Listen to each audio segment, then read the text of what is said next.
Projet transfrontalier qui s'est nommé Regard croisé et qui est organisé entre la Fondation et Malanda Balegaritz a pour fonction, le projet Regard croisé a permis au public du Pays Basque Nord de découvrir deux artistes qui appartiennent au Pays Basque Sud.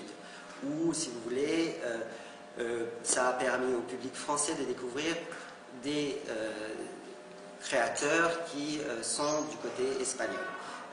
Il s'agissait de Nacho Montero et de Natalia Moré, et on a pu découvrir ces artistes qui pourtant sont connus sur le territoire espagnol. Ça nous a permis de les découvrir du côté français et de découvrir leur travail, découvrir leur univers et d'avoir de cette manière une vision plus large de ce qu'est le paysage chorégraphique proposé par le Pays Basque.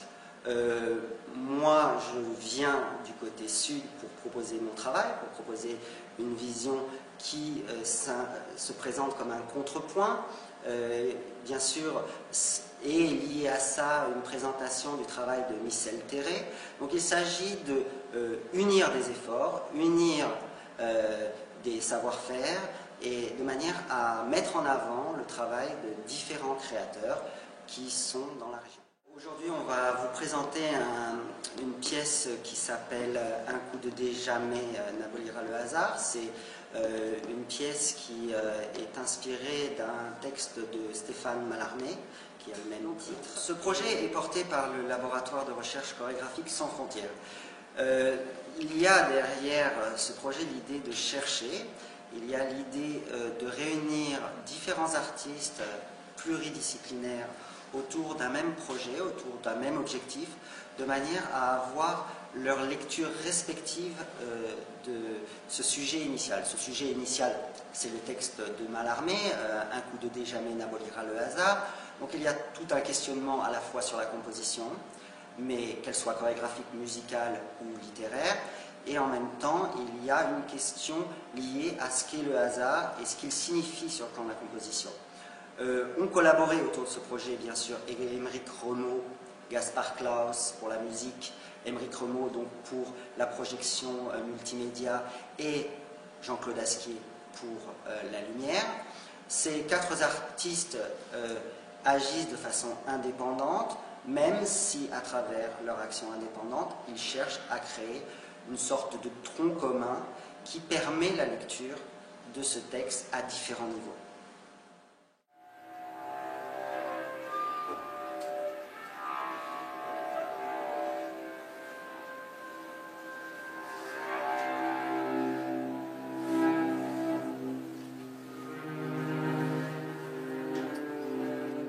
Ce projet est à l'initiative de Gaël, qui m'a contacté il y a 2 ans maintenant, pour me proposer de travailler ensemble sur le texte de Stéphane Mallarmé, Un coup de dé jamais n'abolira le hasard.